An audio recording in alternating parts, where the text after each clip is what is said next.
everyone, how's it all going? I'm Onita, and today's video, it's about whether or not I have read any of my series that I had wanted to read in 2022. Basically, it's a 2022 series TBR check-in for the end of the year. All of the best and worst books will be in January, so keep an eye out for that.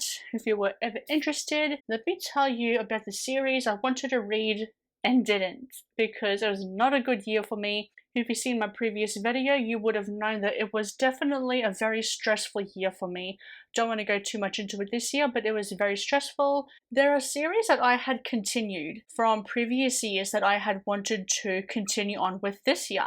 The first one being the Dune Chronicles by Frank Herbert. I have read this first book, but I wanted to read the second and the third one this year. Well, I wanted to see how far I could get in the series. And I was reading the second book, but I just wasn't in the right headspace for it. Dune follows House Atreides. Paul Atreides, as he and his family become owners or come into possession of this planet, which has a very rare spice. If you control the spice, you control the galaxy. And House Harkonnen were previous owners before House Atreides became owners of this planet, and House Harkonnen want control over this planet Arrakis with the spice, and they try to sabotage House Atreides by killing Leto and almost killing Paul, the son to Leto. And it's like a very, very dense, intense, epic science fiction fantasy. Is it fantasy? No, it's science fiction novel. Lots of politics and everything like that, and I'm really sad I didn't get to read the second one or even continue on with it, because I had read the second one. Like I said, I wasn't in the headspace for it, but it gave a 5-star feeling for me. I had also wanted to continue the Throne of Glass series by Sarah J. Maas. I was very impressed with Throne of Glass and how much I really enjoyed it. It follows Selena. She is in the salt mines of Endovia, is it? I believe so, yes. So someone comes to her jail cell and says, hey, if you want your freedom, you need to be a champion to this king. She does, because no matter what, she's going to be free. It's a trial to win her freedom back to become the king's champion. Really, really loved it. Really love the first book in the series. I then have Walking Dead Compendium number 4. This is Compendium 1. The fourth one is on its way. It follows a group of people who try to survive in a zombie apocalypse. I love this comic book series. The compendiums are so freaking huge. I'd rather the compendiums than just like the normal volumes or the books. Yeah, I love The Walking Dead so much. Not entirely happy with how the show ended up. I stopped watching it around the Whisperer era, like the Whisperer storyline. Like, I'm really liking how the comic did it, and I wasn't entirely a fan of how the show did it. I just got Walking Dead fatigue, and I'm just not a fan of how it ended up, unfortunately.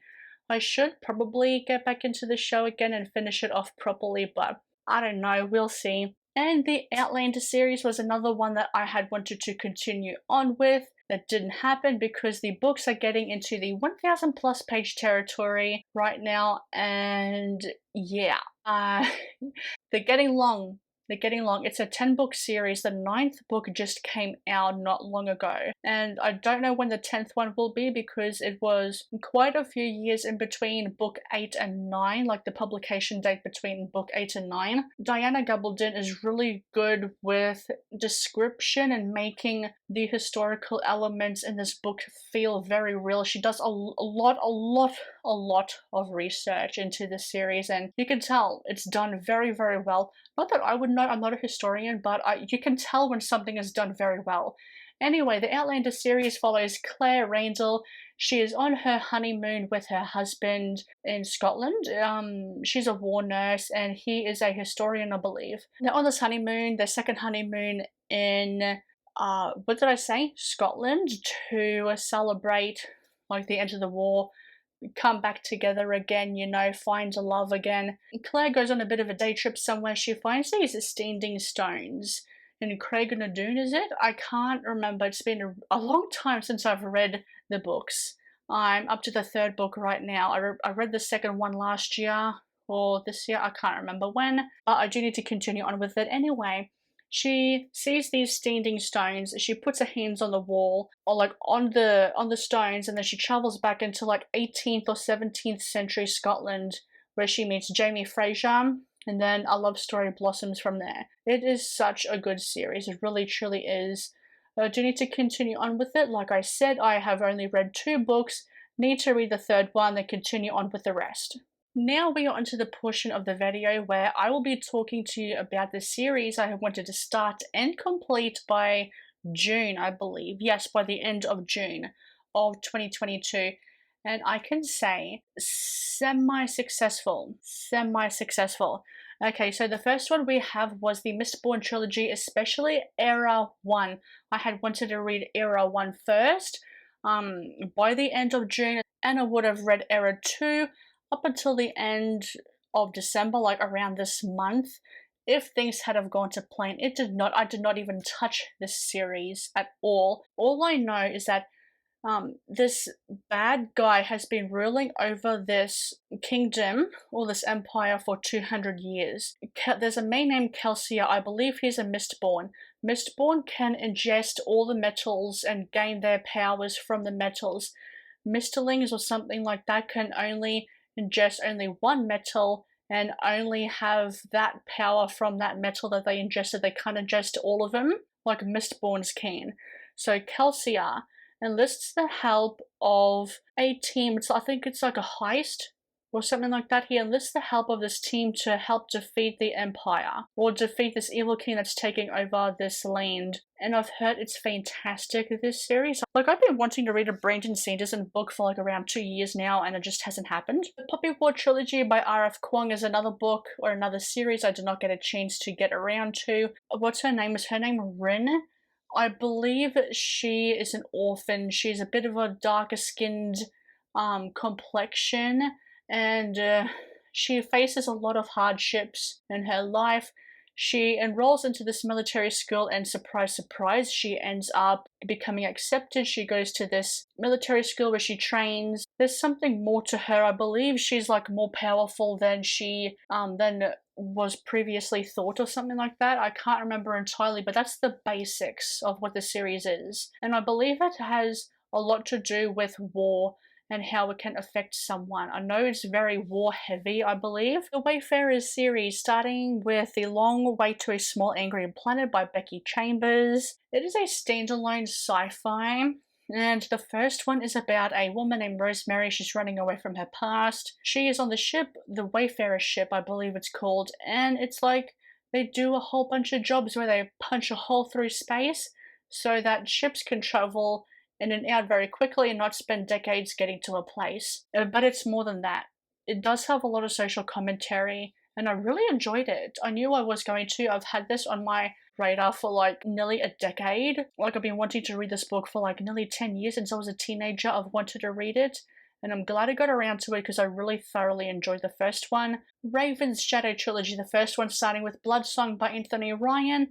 Wanted to read an Anthony Ryan book for a very long time, did not get to this year. This year has just been horrible for reading for me. Oopsies, I knocked you, I'm sorry. I don't know too much about this one other than it's military fantasy. That's pretty much all I know. Now, we are getting onto the successes, the success stories of the year. We have the Binti trilogy by Nnedi Okorafor. It follows Binti as she travels to UMSA University to become a harmonizer, I believe. On the way to UMSA University, the ship that she is on to travel to this university is overtaken by the Meduse, and the Meduse are this Italian race. What the fuck? The Meduse are an alien race. UMSA University have done something terrible to the Meduse. And yeah, that's pretty much it. It's a trilogy, 3 small novellas, and I really enjoyed it. It is sci-fi. I've been wanting to read this book for like decades again since I was a teenager, and I really thoroughly enjoyed it. Another success story that I'm very, very happy with, that I fucking loved so much. I can't do it with one hand. Nevernight Chronicles. Oh my gosh, I loved these so much. Follows Mia Corvia. Let me just get the first one, hey? That'd make it so much easier. Follows Mia Corvia. She saw her father die from a very young age, and she vows to take vengeance. She enrolls in this school of bloody murder? The Red Church.